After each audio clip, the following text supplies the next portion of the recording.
what they would call the cuts, the austerity measures, in which the government was actually cutting out all the children programs, the after-school programs, any money towards any type of job-getting skills. So here it is, you have the youth with nothing to do. And they were complaining about this, saying that they need to march on Buckingham Palace, and they need to march in different areas to give attention to the cuts, because they understand that eventually the people will revolt. And eventually, it's going to mean more crime. And I explained on the radio show, I'm like, listen, first of all, I said, you're wasting your time because these people want more crime. All right? We've been living long enough as far as they're concerned. You understand? They can't stand the sight of you. Understand what we're dealing with here, sister. They don't care if you march. They want you to march. They want you to go down. They want you to get upset, because they will spin your activism and call it terrorism. That's what they want. So you go march and think you're saying something, but they're going to spin it their way because they have provocateurs. What do provocateurs do? And all your policemen and your authorities learn to do this. They dress up policemen in plain clothes as if they are part of the community, part of the so-called rioters or picketers, and they start fights so that the police can come in, and then the provocateurs move out of the way. So they need a provocation. So if you go down there marching, the provocateur is going to come in and spin it their way. And when the fights start, that's when the cameras start rolling. So right now in Europe, the story is not the fact that a brother got his brains blew out by this white officer. Whether he be white or black officer, it wouldn't matter, but it was a white cop who was known for having this soiled past when it comes to dealing with the people. And he still had a job, blew this brother brains out, and that's not the story in England. The story is, how are we going to control these hooligans? They do it all the time. Okay, let's flood the people in Katrina, and let's kill the people through floods. Let's blow the levees and kill them. And all the people that go in the stores so they can get rations to survive, we're going to have a camera on the communities or on the stores so that we can show the whole world these hooligans stealing from the stores. Hold up. If you just been flooded out of your house, where else will you go to get products to live? It's how they spin it. Same thing over in England.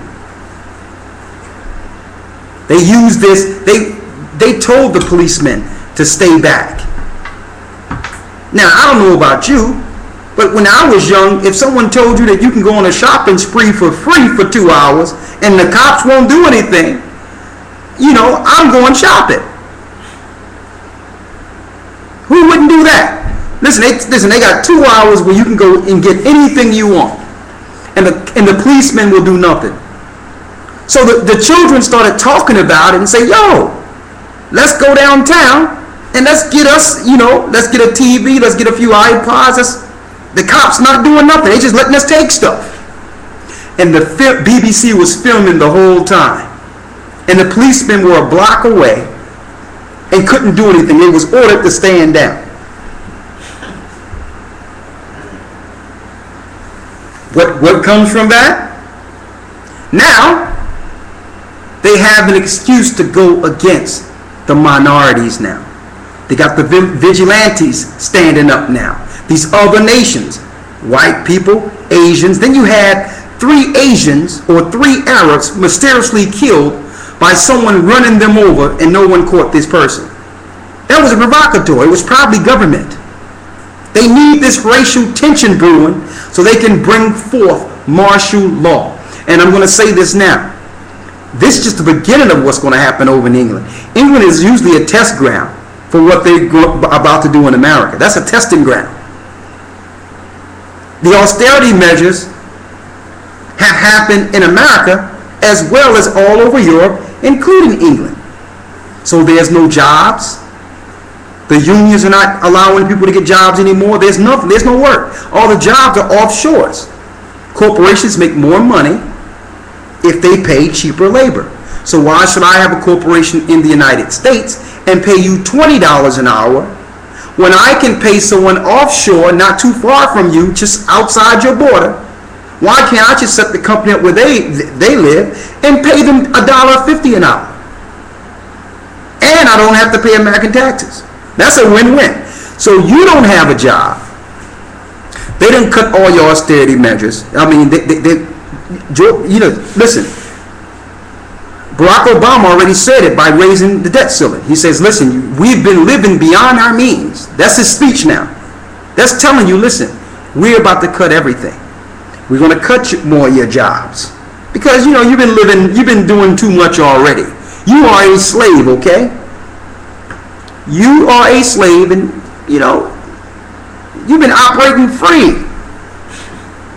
So, we're going to cut your jobs. We're going to cut your institutions. We're going to cut your Medicare. We're going to cut everything.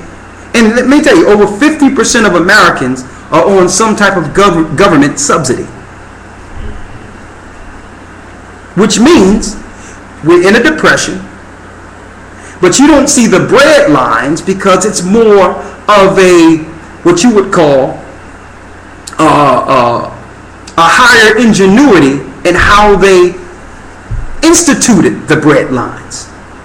You don't see people out with cups trying to get soup, but people have their cards and their welfare and going to buy their bread. So really, the soup lines have started. Okay, because when you lose your job, there's no jobs out there. You're going to temp agencies, you're doing all these things, and there's no work.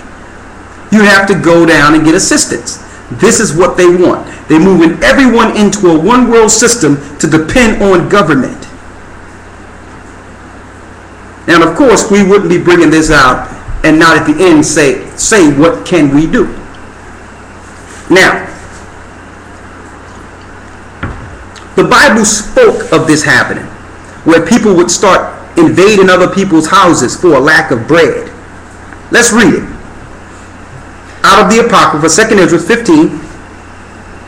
2 Ezra chapter 15, verse 19. 2 Ezra 15 and 19 reads, A man shall have no pity upon his neighbor. Hold up. Is that what's happening in London right now? A man shall have no pity on his neighbor. Look at the vigilantes that's going on over there right now. And let me tell you, brothers and sisters, it's going to get wild once this thing hits America. Because, let me tell you, what you would call the white right in America have been preparing for this for well over 15 years. They have bunkers, they have guns, they have seeds, they have food, they have something to clean their water. So when this thing break out, they're going to go into total war mode because they want to protect their rations from you, the people who haven't been preparing. So they're preparing to shoot you because they know you coming to them to get food. This is the future. Now I guess us teaching common sense right here is a cult. I guess this is some crazy, mysterious information that's so mysterious and bad. I'll tell you what, if you don't want the truth, go to YouTube and type in a Barack Obama speech. All right? He'll tell you that things are going to be okay. Yes, we can. He'll tell you that. Okay? This is no crazy occult. Listen, this is truth. Is that an occult saying that you must be a cult saying that everyone is losing their jobs? Is that a cult? Is that a cult saying that the Bible says we would come into this time where people will start going against each other for a lack of bread? Is that a cult?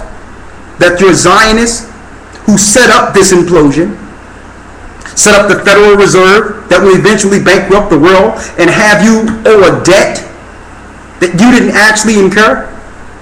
Is that a cult? No. They call you a cultist or demonize you if you understand what's going on.